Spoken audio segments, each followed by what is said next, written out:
నలయ్య గారు వాక్య భాగంలో దేవునికి మహిమ కలుగును గాక. గడిచిన కాలం పితా దేవుడు మనల్ని కాచి ఈ విధంగా జామునే మరలా కలిసి మనము స్తుతించడానికి, దేవుణ్ణి ఆరాధించడానికి దేవుడు మనకి ఇచ్చిన గొప్ప సమయాన్ని బట్టి మనం ఎంతగానో ఆయన స్తుతించబద్దులమై ఉన్నాం. కాబట్టి మనము ఆయనకి గట్టిగా రెండు చేతులెత్తి కృతజ్ఞతాస్తుతులు తెలియచేద్దాం. హల్లెలూయా, దేవునికి మహిమ కలుగును గాక. ఆమేన్. దేవుడు అనేక విషయాల్లో మనల్ని నడిపిస్తూ మన తోడై ఉండి మన పరిస్థితులన్నిటి గుండా మనతో పాటు ఉండి ప్రతి విషయంలో ఆయన మనల్ని చేయి విడువక్క నడిపిస్తూ వస్తూ ఉన్నారు. ప్రతి విషయంలో దేవుడు మనతో నడిపించకపోతే, ఆయన కృప మనలను నిత్యము ముందుండి నడిపించకపోతే ఈ ప్రస్తుత ఈ పరిస్థితుల్లో మనం ఈ విధంగా జీవనము కొనసాగించటము చాలా అసాధ్యమైనటువంటి విషయం అనే చెప్పొచ్చు. అవునంటారండి? అవునండి. దేవుని కృప మనకి ఎంతగా తోడుంటుందనంటే, మన ప్రతి పరిస్థితుల్లో ప్రతి సమయంలో తోడుగా ఉండి నడిపించడానికి ఆయన సిద్ధంగా ఉన్నాడు. అంతేకాదు మనలను సేవలోనికి పిలిచినప్పుడు కూడా, ఆయన సేవలో అనేక పరిస్థితుల గుండా మనం వెళ్తున్నప్పటికీ ప్రతిదీ దేవుడు తన సంకల్పము చొప్పున మనల్ని పిలిచి, చూడండి రోమిలకు రాసిన పత్రిక 8వ అధ్యాయం 28వ వచనంలో ఈ మాట రాయబడి ఉంటది.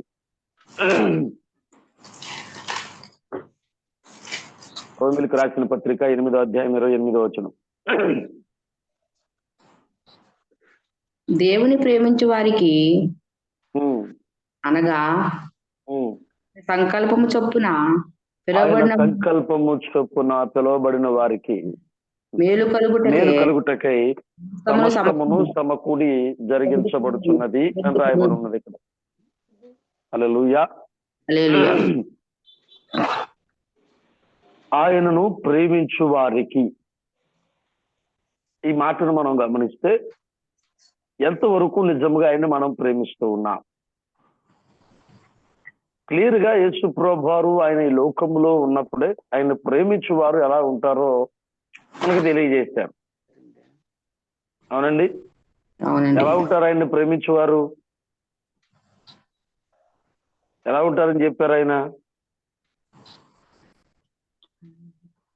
ఆయన ప్రేమించేవారు ఎలా ఉంటారని చెప్పారు మనకైనా? ఆయన ఆజ్ఞలన్నిటిని నడుచుకుంటారు. చూడండి, యోహాను సువార్త 14వ అధ్యాయము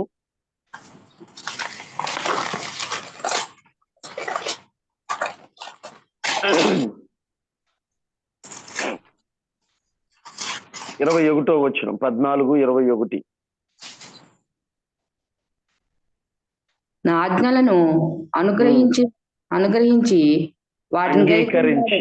నా ఆజ్ఞలను అంగీకరించి వాటిని గైకొను వాడే.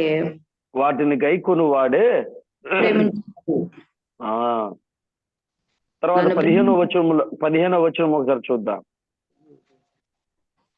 14:15 అండి. 14:15. మీరు నన్ను ప్రేమించిన యెడల నా ఆజ్ఞలను గైకొందురు. ఇప్పుడు చెప్పండి, దేవుణ్ణి మనము ప్రేమిస్తే అక్కడ ఆయన దేవుణ్ణి ప్రేమించిన వారికి అని రాయబడి ఉంది. అక్కడ నిజముగా మనం ఆయన్ని ప్రేమిస్తే ఎలా ఉండాలటండి? ఆయన ఆజ్ఞలను గైకొనే వారముగా ఉండాలి. ఆయన ఆజ్ఞలను అనుసరించి నడుచుకునే వారముగా మనం ఉండాలి. ఎంతవరకు నిజముగా ఆయన ఆజ్ఞలను మనం అనుసరించి నడుచుకుంటూ ఉన్నాం? ఎంతవరకు నిజముగా ఆయనతో జీవించేటువంటి జీవితంలో ఆయన చెప్పినటువంటి ఉపదేశానుసారముగా, వాక్యానుసారముగా మన జీవితాలను మనం మలుచుకుంటూ ఉన్నాం. ఇక్కడ ఆయన ప్రేమించు వారికి అనగా సంకల్పము చొప్పున పిలువబడిన వారికి అని రాయబడి ఉంది. ఎప్పుడైతే మనము ప్రేమిస్తామో, ఎప్పుడైతే దేవుని మాటకు లోబడతామో, ఎప్పుడైతే దేవుని వాక్యానుసారంగా జీవిస్తామో అప్పుడు ఆయనను మనం ప్రేమించినట్లు. చాలా మంది మనం ఎవరైనా అడిగితే, అయ్యా మీరు దేవుణ్ణి ప్రేమిస్తున్నారా, మీకు దేవుడు అంటే ఇష్టమనంటే, చాలా ఇష్టం అండి, దేవుడు అంటే ఎందుకు ఇష్టం లేదండి, మాకు చాలా ఇష్టం అని అంటారు. కానీ they will not follow his command. వాళ్ళు దేవుని ఆజ్ఞలను అనుసరించేవారుగా ఉండరు. వారు దేవుని మాట ప్రకారంగా జీవించేవారుగా ఉండరు. కానీ ఏ దేవుడు అంటే నాకు చాలా ప్రేమ అండి, ఏ సైడ్ నాకు చాలా ఇష్టం అండి, నాకు చాలా ప్రేమ అండి. అవునండి. అందుకనే ప్రభు వారు అంటున్నారు కదా, యెషయా గ్రంథము 29వ అధ్యాయం 13వ వచనాన్ని ఒకసారి చూడండి. మనం ఆల్రెడీ చదివిన మాటని మళ్ళీ ఒకసారి చదువుదాం.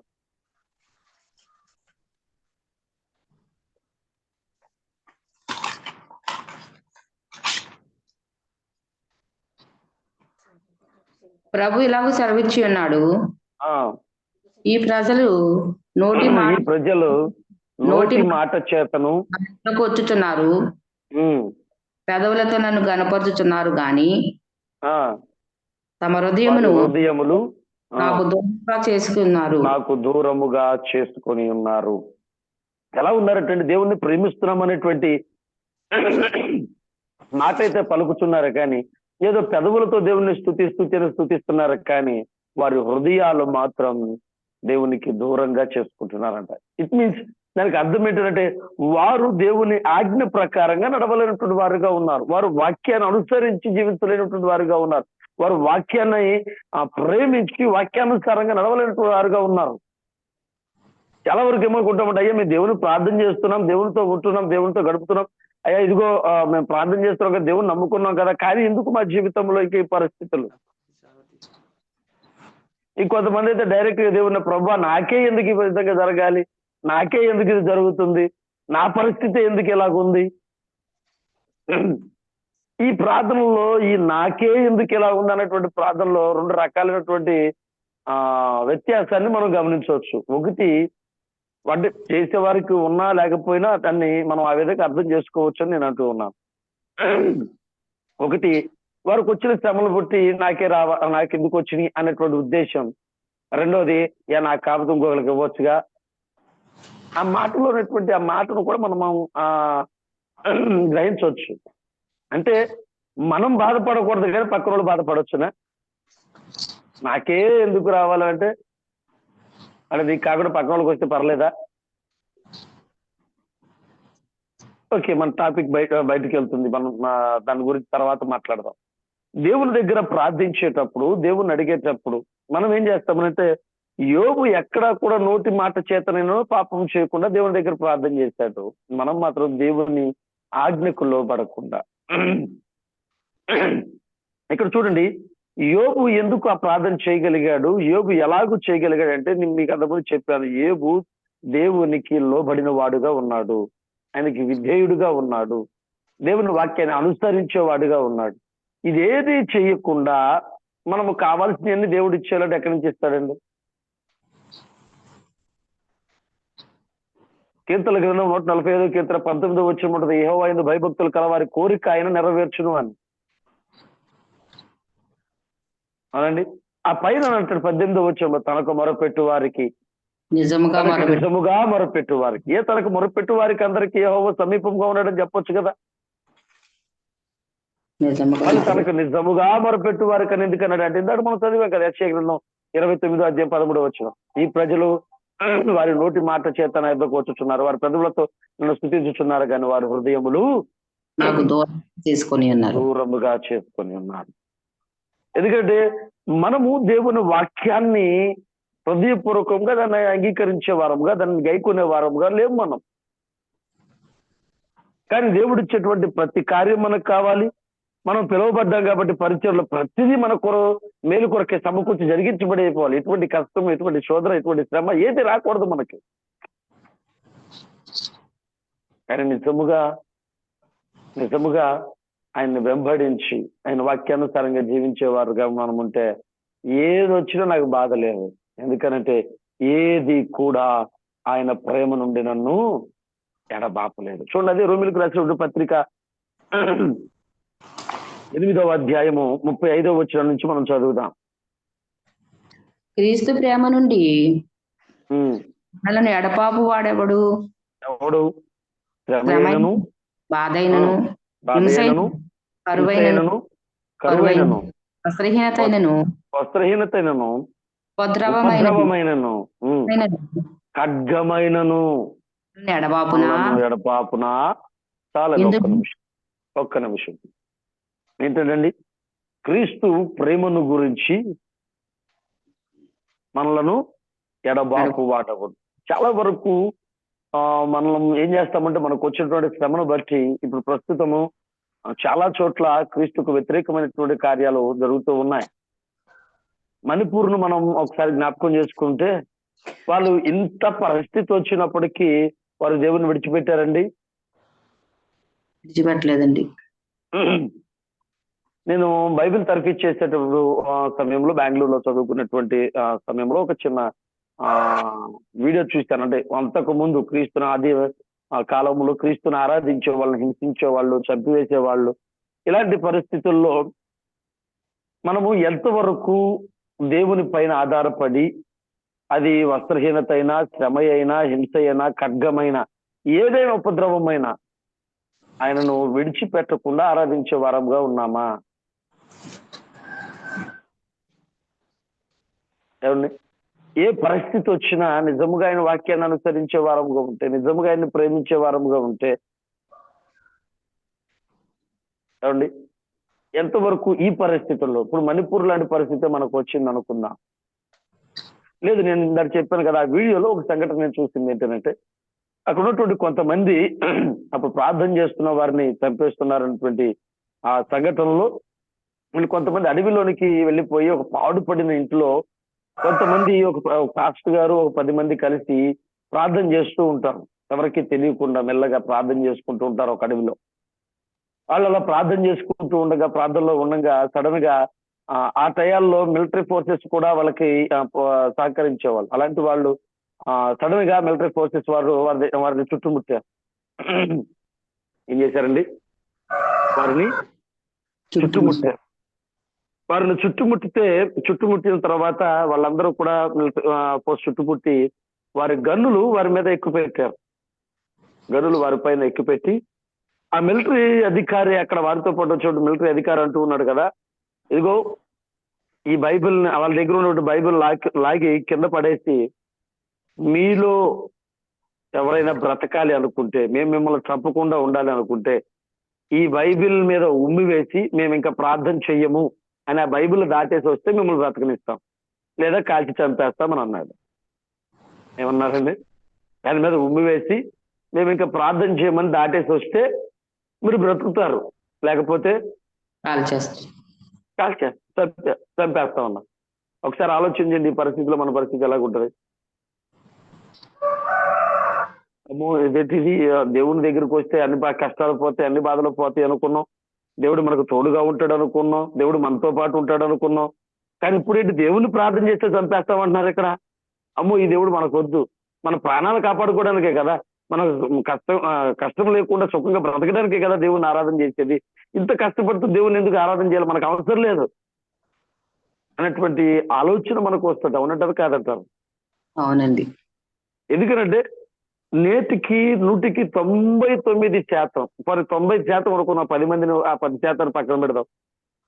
దేవుని దగ్గరకు వచ్చేటువంటి కారణం ఏంటంటే వాళ్ళు సుఖంగా బ్రతకాలి, సంతోషంగా బ్రతకాలి. అంతే. ఇక దేవుడు కావాల్సింది వాళ్ళకి దానికోసమే. అంతే తప్ప వాళ్ళు నిజముగా మా కొరకు, మా పాపముల కొరకు, మా జీవితాల కొరకు దేవుడు ఆయన పరలోకములో ఉండుట మంచిదని ఎంచకుండా, తండ్రితో ఉండుట విడిచిపెట్టకూడని భాగ్యమని ఎంచక, మా కొరకే ఈ లోకానికి శరీరధారిగా వచ్చి పరిశుద్ధుడిగా పుట్టి పరిశుద్ధుడిగా పెరిగి ఏ పాపము లేనాయన మా కొరకు పాపిగా ఎంచబడి, శాపిగా ఎంచబడి, మా పాపములు మా దోషములు ఆయన పైన మోపుకొని మా కొరకు బలియాగం అయ్యాడు. కారణం మేము నశించిపోకూడదని, మేము నరకానికి వెళ్ళకూడదని, ఆయనతో పాటు ఆయన నుండి పరలోక రాజ్యంలో ఉండాలని. కాబట్టి నేను పరలోక రాజ్యములో చేరే వారిగా ఉండాలి అనేటువంటి ఆశతో ఎంతమంది మనము దేవుని ఆరాధన చేసే వారముగా ఉన్నాం. మనం ఉదయం లేచిన దగ్గర నుంచి రాత్రి పడుకునేంత వరకు మన బాధలు, మన కష్టాలు, మన సుఖాలు, వీటి గురించే దేవుని దగ్గర ప్రార్థన చేస్తాం తప్ప, ప్రభు నన్ను సరిచేసి నీ రాజ్యంలో చేరవానిగా సిద్ధపరచు, ఇంకా నీకు ఆయుష్కరమైన మార్గం నాలో ఏమైనా ఉన్నదేమో నన్ను సరిచేసి నీ మార్గములు ఉపదేశించి నా చేపట్టుకుని నడిపించు ప్రభు. అవునండి. దేవుని పరిచర్య కొరకై పిలువబడిన మనము, దేవుని చేత ఏర్పరచబడిన మనము, దేవునిలో కొనసాగుతున్నటువంటి మనము ఎంతవరకు నిజముగా ఆయన ప్రేమించే వారము, అంటే ఆయన ఆజ్ఞను అనుసరించే వారముగా మనం ఉంటూ ఉన్నాం. ఇక్కడ ఏ పరిస్థితి అయినా మనల్ని క్రీస్తు ప్రేమ నుంచి ఎడబాపునా అని ఉంది ఇక్కడ. అక్కడ మీకు నాకు చెప్పారు కదా, చూసిన వీడియోలో ఆ విధంగా ఎప్పుడైతే ఆ అధికారి వారిని ఎక్కుపెట్టి 1కి 4 సార్లు బెదిరించి అడిగేటప్పటికి అక్కడ ఉన్నటువంటి విశ్వాసులందరూ భయపడి ఒక్కొక్కరుగా ఆ బైబిల్ పైన ఉమ్మి వేసి మేము ఇంకా ప్రార్థన చేయము అంటే వాళ్ళు బహుశా అనుకున్న ఇప్పుడు ఉన్నటువంటి 10 మంది అందరం ఎలాగే చేసేస్తాం కదా, ఈ ఒక్కసారికి వీళ్ళ దగ్గర నుంచి మనం తప్పించుకుంటే, ఈ ఒక్కసారికి మనం అబద్ధం చెప్పేస్తే, ఈ ఒక్కసారికి మనం ఇది చేసేస్తే తర్వాత మనం ఏం చేసినా ఎవరు మనల్ని అడగరు కదా, మనం సుఖంగా బ్రతికేయచ్చు కదా, ఈ ఒక్కసారికే కదా మనం తప్పు చేసేది, దేవుడు క్షమించే దేవుడు కదా, మన తర్వాత నేను పాపం చేశాను అయితే నన్ను క్షమించేస్తాడు కదా అనేటువంటి ఆలోచన కొంతమందికి రావచ్చు. వాళ్ళు కానీ మరి ఏ ఆలోచన చేతైనా వారి ప్రాణాలు రక్షించుకుందామని కానీ, లేకపోతే ఈ ఒక్కసారి కలిసి తర్వాత దేవుడిని క్షమాపణ అడుగుదామన్న ఏదన్నా కానీ అక్కడ ఉన్నటువంటి వారు ఒక్కొక్కరిగా ప్రాణ భయంతోనే కానీ ఏదైనా కానీ ఉమ్ము వేసి మేము ఇంకా ప్రార్థన చేయమని ఆ బైబిల్ దాటి రావటం మొదలు పెట్టారు.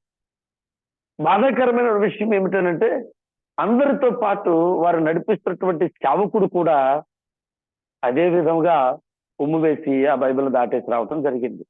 కానీ అక్కడ ఒక చిన్న పాప మాత్రం ఏడుస్తూ ఉంది.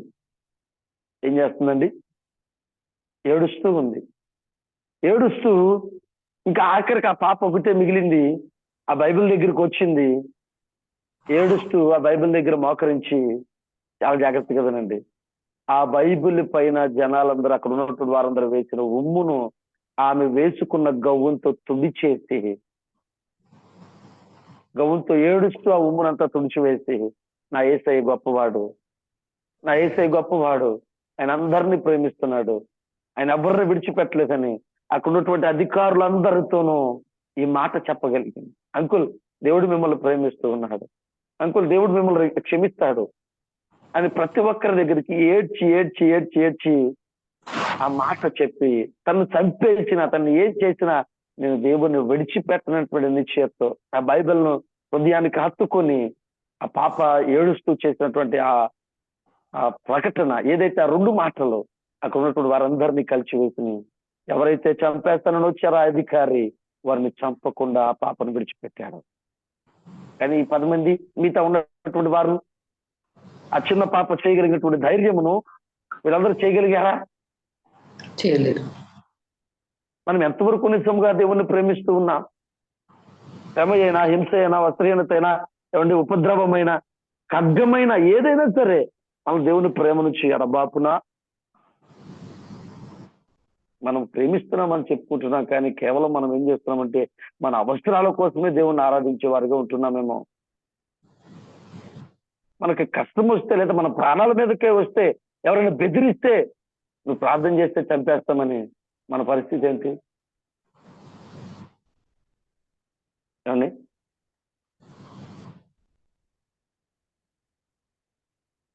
ఎప్పుడైతే నిజముగా ఆయన్ని ప్రేమిస్తామో, ఎప్పుడైతే నిజముగా ఆయన ఆరాధిస్తామో, కింద చూడండి 37వ వచనంలో ఆయన ఒక మాట మాట్లాడతాడు అక్కడ. మరణమైన 37వ వచనం అమ్మ. అయినను మనల్ని ప్రేమించు వాని ద్వారా మనం మనము వీటన్నిటిలో అత్యధికమైన విజయము పొందుచున్నాము. మరణమైనను, జీవమైనను, దేవదూతలైనను, ప్రధానులైనను, ఉన్నవైనను, రాబోవునవైనను, అధికారులైనను, ఎత్తైనను, లోతైనను, సృష్టింపబడిన మరి దేనినైనా మన ప్రభువు యేసు నందలి దేవుని ప్రేమకి మనలను వెడబాపనని రూఢిగా చెప్తున్నాను. ఎంతవరకు నిజముగా అది ఏ పరిస్థితి అయినా దేవుడు మనకు తోడుగా ఉండి నడిపిస్తానంటున్నాడు. ఏ పరిస్థితుల్లో మనం ఉన్నా సరే ఆయన మనలను తన ప్రేమ చేత వాటన్నిటిలో విజయాన్ని ఇవ్వటానికి సిద్ధంగా ఉన్నాడు. కానీ మనం ఆయన ఎంతవరకు ప్రేమిస్తూ ఉన్నాం? మనందరికీ ఆశ ఉంటుంది, దేవుణ్ణి ఆరాధిస్తున్నాం, మనము సుఖంగా బ్రతకాలని, సంతోషంగా బ్రతకాలని, సమాధానంతో బ్రతకాలని. కానీ ఆయన ఉపదేశమును అంగీకరించి దాన్ని హృదయపూర్వకంగా గైకొనకూడదు. చూడండి, సామెతల గ్రంథం 3వ అధ్యాయం 1వ వచనంలో మాట రాయబడి ఉంటుంది. సామెతల గ్రంథం 3వ అధ్యాయం 1వ వచనం. నా కుమారుడా నా ఉపదేశమును అంగీకరించి మరువకుము, నా ఉపదేశమును హృదయపూర్వకంగా గైకొనుము. నా ఉపదేశమును మరువకము, నా ఆజ్ఞలను హృదయపూర్వకముగా గైకొనుము. చదవండి. అవి దీర్ఘాయువును సుఖజీవం. ఎప్పుడంటే ఏవండి మనకు దీర్ఘాయువుని ఇచ్చేయి? ఇవ్వండి. ఉపదేశము. దాన్ని మరువకుండా మనం నడిచినప్పుడు, దాన్ని మరవకుండా మనం దాన్ని గైకొన్నప్పుడు, ఉపదేశము వినేసినప్పుడు మాత్రాన మనకి సుఖజీవం వచ్చేది. దాన్ని అనుసరించి నడుచుకున్నప్పుడు నా ఉపదేశమును మరొకము అన్నాడు అక్కడ. దాన్ని హృదయపూర్వకంగా గైకొనుము అని అన్నాడు ఆయన అక్కడ. మొదటిది విన్న వాక్యాన్ని మర్చిపోకూడదు. ఫస్ట్ ఆయన ఉపదేశమును విన్న వెంటనే మనం మర్చిపోకూడదు. చాలా వరకు మనం ఏం చేస్తామంటే, ఏదైనా మనకు నచ్చినటువంటి వాక్యమో, మనకు కావాల్సినటువంటి వాక్యమో విన్నప్పుడు చాలా ఉత్తేజపడి, తప్ప దేవుడు ఎంత బాగా మాట్లాడాడు, వాళ్ళు ఎంత స్తోత్రం, ఆమేన్, స్తోత్రం, హల్లెలూయా అంటూ గంతులు వేస్తాం. కానీ తర్వాత ఆ ఉపదేశంలో ఉన్నటువంటి సారాంశాన్ని మాత్రం మర్చిపోయే వారంగా ఉంటాం. ఆ ఉపదేశ సారాంశాన్ని గ్రహించి దాని ప్రకారంగా నడవడం మాత్రం విడిచిపెడతాం. ఆ వాక్యాన్ని అంగీకరించి దాని ప్రకారం జీవించడం మాత్రం మర్చిపోతాం. అందుకనే యోబడ్డాడు, హృదయం అనే పలకల మీద రాసుకుంటూ ఎంతవరకు అయిన మాటను, లేక మనం సరిదిద్దుకోవాల్సినటువంటి మాటను మన హృదయం అనే పలక మీద మనం రుద్దుకుంటున్నాం ప్రతిదినం.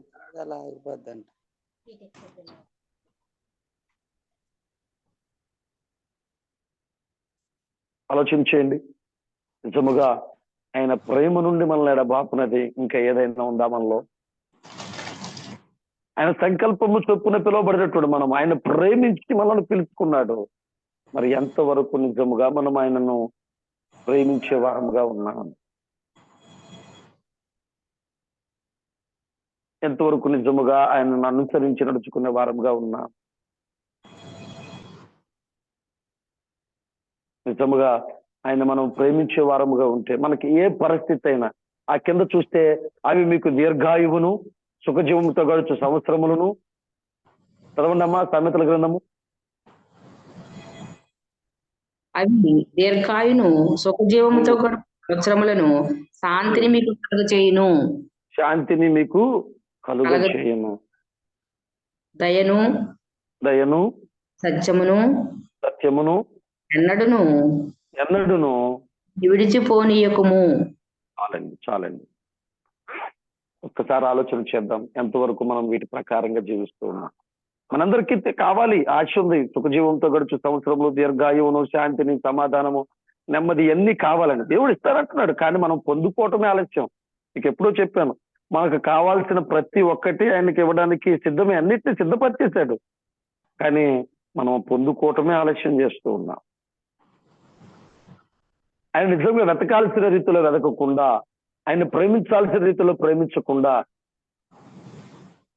ఆయన వాక్యానికి లోబడకుండా, దాన్ని హృదయపూర్వకంగా కైకొనకుండా మనం ఏం చేస్తున్నామంటే, మనముగానే ఆ శ్రమలను కొని తెచ్చుకుంటూ ఉన్నాం.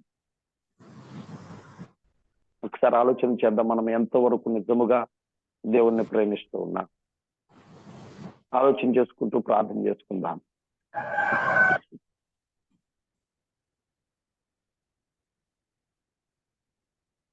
ప్రార్థన చేద్దాం. ప్రార్థన చేయించండి సంజయ్ గారు. స్తోత్రం మహాగణుడ, మహోన్నతుడ, సర్వాధికారి, నీ వందనాలు, స్తోత్రాలు ప్రభా. ఇప్పటి వరకు నాయన మరి సేవకుల ద్వారాగా మంచి మాటలు వివరించినందుకు వందనాలు ప్రభా. ఇదిగో నా తండ్రి యేసయ్య, మేము ఈ మాటలు ప్రభా విని విడిచిపెట్టే వారంగా ఉంటున్నామేమో ప్రభా. అయ్యా మేము విని విడిచిపెట్టకుండా నాయన నీ ఉపదేశములను గైకొనుచు ప్రభా మేము హృదయపూర్వకంగా ప్రభా నీ ఆజ్ఞలు అన్నిటిని అనుసరించి నడుచుకునే భాగ్యం మాకు దయచేయమని ప్రభా. ఇదిగో ప్రేమ లేని వాడు నా వాడు కాదన్నావు ప్రభా. ప్రేమతో ఎన్నో విజయాలు సాధించవచ్చని మీ సేవకుల ద్వారాగా నాయన కష్టమైన కరువైన హింసైనను ప్రభా ఖడ్గమైనను ప్రభా ఏది వచ్చినా ప్రభా ఎడవాపు వాడు నీవే అని గ్రహించుకున్నాము తండ్రి. నీకు వందనాలు. మరి సోదరులు వచ్చినప్పుడు ప్రభా ఎవరైనా మమ్మల్ని ఇబ్బంది పెట్టినప్పుడు ప్రభా మేము నాయన మీకు దూరం అయిపోతున్నామేమో ప్రభా. అయ్యా మా దేవుడు గొప్పవాడు సర్వశక్తిమంతుడని వారికి సాక్ష్యం చెప్పలేకపోతున్నామేమో ప్రభా. అయ్యా ఈ సేవకుల ద్వారాగా మాకు కొన్ని మర్మాలు తెలియపరిచినందుకు వందనాలు స్తోత్రాలు చెల్లిస్తున్నాం ప్రభా. అయ్యా ఇంకా అనేకమైన మర్మాలు తెలియపరచమని ప్రభా.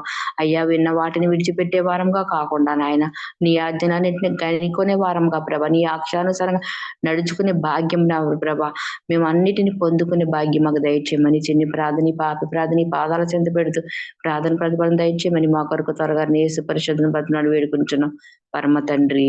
ఆమేన్ ఆమేన్ ఆమేన్. వందనాలు అయ్యారు. వందలమ్మా.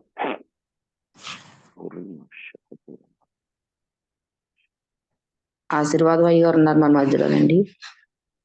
చెప్పండి అమ్మా, చెప్పండి అమ్మా. పాస్టర్ గారు చెప్తున్నాను. జోషువా గారు ఆశీర్వాదం అయ్య గారు ఉన్నారు.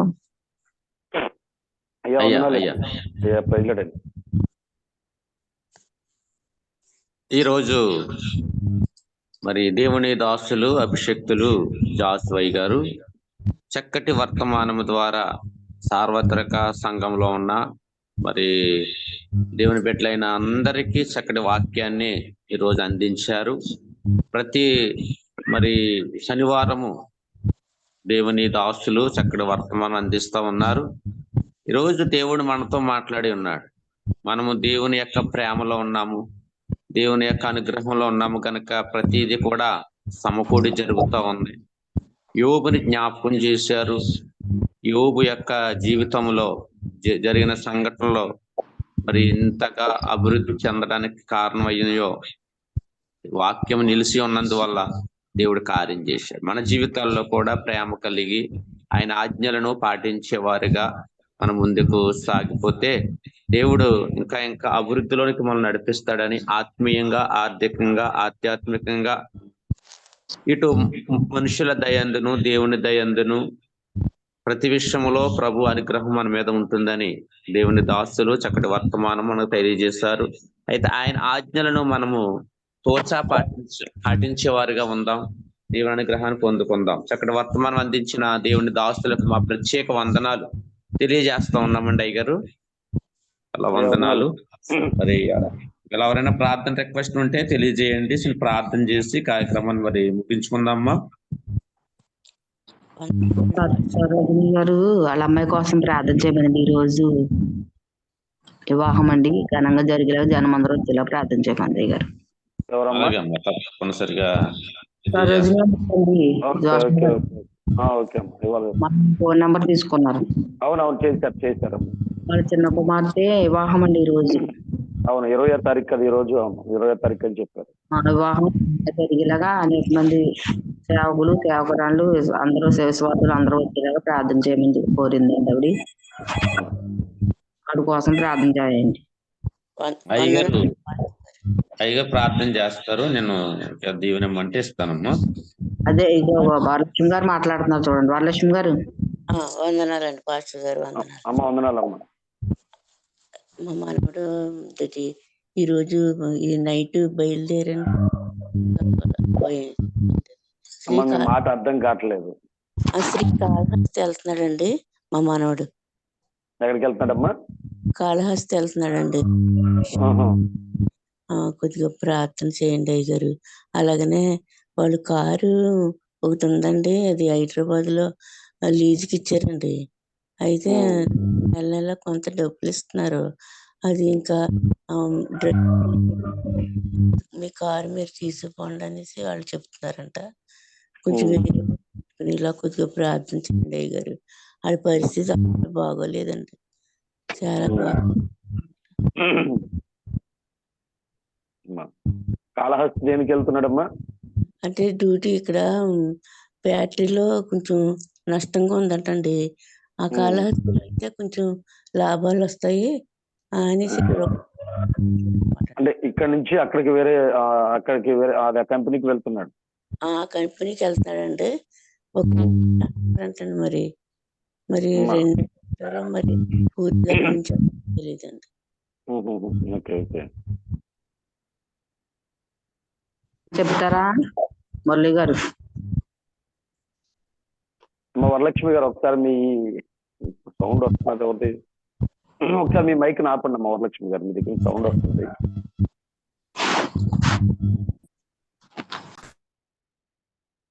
అయ్యగారు ప్రార్థన చేసండి. ఎవరు లేరు, మురళి గారు లేరు, డ్రాప్ అయిపోయారు. జేపీ గారు ఏమైనా చెప్తారా? ప్రార్థన అవసరాలు ఏమైనా జేపీ గారు? జేపీ గారు, సంతోషం గారు ప్రార్థన అవసరాలు ఏమైనా ఉన్నాయండి? మురళి గారు ఏమైనా చెప్తారా? అమ్మగారు చెప్పండి. అయ్యగారు నేను కాయ కోసం ప్రార్థన చేయమంటామండి. ఆవేశం వస్తుందండి. అమ్మా ఆవేశం అయ్యగారు వందనాలు. అయ్యగారు వందనాలమ్మా. ఈయనకి ఆవేశం వస్తుందండి. ఈ మధ్యన హాస్పిటల్ 2-3 హాస్పిటల్ తిప్పుతున్నామండి. కొరక తగ్గుతలేదండి. మాకు అసలు నిద్ర పడట్లేదండి. సరే అమ్మా, ప్రార్థన చేద్దాం. కంగారు పడకండి, ప్రార్థన చేస్తా ఉండండి. ఏ విషయంలోనూ కూడా కంగారు పడద్దు. సరే అయ్యగారు. ఏ విషయంలో కంగారు పడకుండా కేవలం మనం ప్రార్థన మాత్రమే చేసే వారంగా ఉంటే దేవుడు ఖచ్చితంగా మనకు కావాల్సింది ఆయన అనుగ్రహించే వరకు ఉంటాడు. స్వస్థత అయినా అదేదైనా సరే.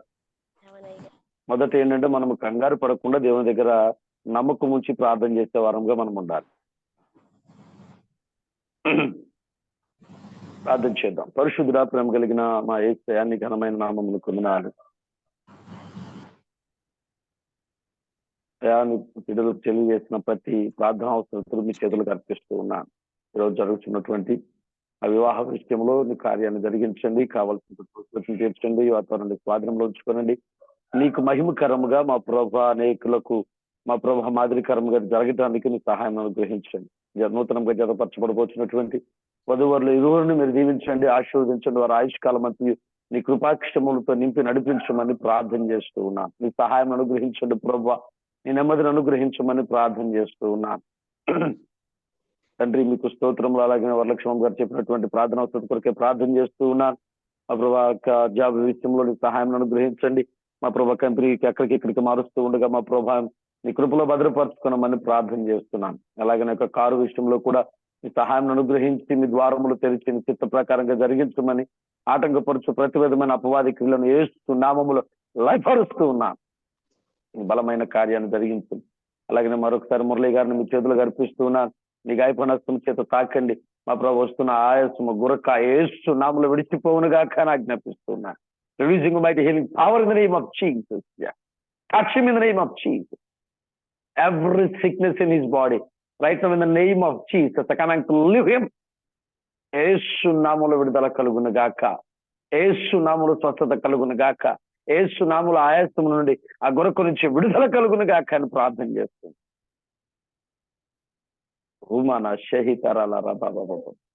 యేసు నామములో విడుదల, మీరే నీ కార్యాన్ని జరిగించి మహిమ పొందుకున్నామని, మీరే తాకి ముట్టి స్వస్థపరచమని సమస్తమును మీ చేతులకు అర్పించుకో. మా ప్రభు ఈ రోజు ఈ యొక్క జూమ్ మీటింగ్ లో కలిసిన ప్రతి ఒక్కరిని మీ చేతులకు అర్పించు. ప్రతి ఒక్కరి పట్ల నీ చిత్తాన్ని మీరు నెరవేర్చుకుని మీరే దీవించండి. నీ పరలోక సంబంధమైన ప్రతి విధమైన ఆత్మీయ ఆశీర్వాదములతో నింపి నడిపించమని దీన్ని కండక్ట్ చేస్తున్నటువంటి విక్టర్ బాబు గారిని, నడిపిస్తున్నటువంటి సన్యమ్మ గారిని, ఇక్కడ మా ప్రభాని సంఘంలో ఉన్నటువంటి ఈ సేవకులను ప్రతి ఒక్కరిని, ఆశీర్వాదం గారిని, మరి ఇంకెవరైతే ఉన్నారో ప్రతి ఒక్కరిని మీ చేతులు అర్పిస్తున్నాను ప్రభా. వారందరినీ నీ కాపుదలలో ఉంచి క్షేమంగా నడిపించి మహిమ పొందుతున్నాము. యేసు దివ్యనామములో ప్రార్థించి పెడుకుంటూ ఉన్నాను తండ్రి, ఆమేన్. వందనాలండి పాస్టర్ గారు. దీవెన ఆశీర్వాదం తీసుకుందామమ్మా. సంజమ్ గారు, అయ్యగారండి మీరు దీవెన ఆశీర్వాదం చేస్తారండి? అయ్యా మీరు ఇచ్చేసేయండి. ఓకే అండి, ఓకే. మన తండ్రి అయిన దేవుని ప్రేమ, కుమారుడైన యేసుక్రీస్తు వారి కృప, పరిశుద్ధాత్మ యొక్క అన్యోన్య సహవాసము, సమాధానము ఇప్పుడును ఎల్లప్పుడును సదాకాలము వాక్యం అందించిన సేవకులకు, సార్వత్రిక సంఘం ఆన్లైన్ గ్రూప్ లో ఉన్న నీ బిడ్డలైన వారందరికీ లోకంలో ఉన్న సకల పరిశుద్ధులకు సదాకాలం తోడై ఉండి నడిపించును గాక. Amen. Amen. Amen. Amen. Praise Lord. అందరికీ వందనాలండి.